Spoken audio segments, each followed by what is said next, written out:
Hello YouTube, you're watching Captain Right with the NOA, and today we're talking about The Last of Us 2. Will it suck? Now, let's get the big fat elephant out the room. The story. God damn it, this game has been infested with SJW feminist propaganda. I won't spoil what happens in the leaks, but basically, these very pro-feminism type people that are very cringeworthy, the same people that ruined Star Wars and made Rey this perfect female strong character that was better than everyone, and it made for a very poor and pathetic character no one really liked. They're basically doing that with The Last of Us 2. They're disrespecting the old characters like Joel because he's a white straight male, pathetic stuff like that.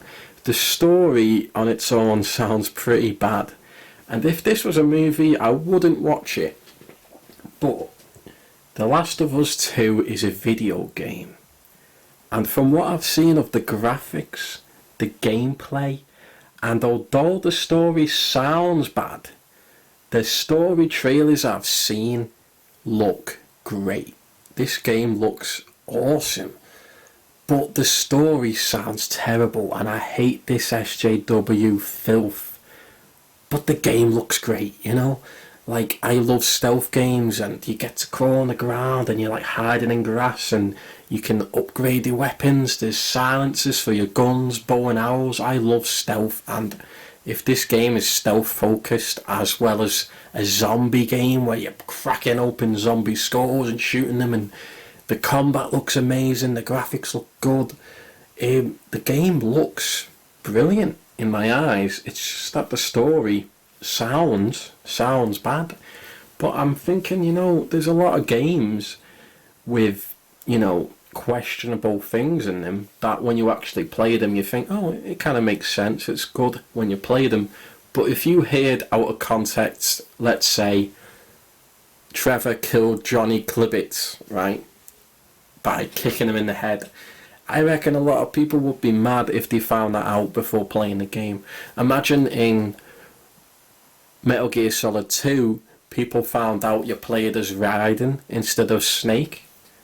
People would have been pissed about that too. But when you actually play these games fully, you kind of realise, like, oh, well, despite those bad things in the game, overall, these games are still pretty good in context of the story. Out of context, those same plot elements might have sounded really bad and may have put you off the game entirely, but when you play it, it's a different story.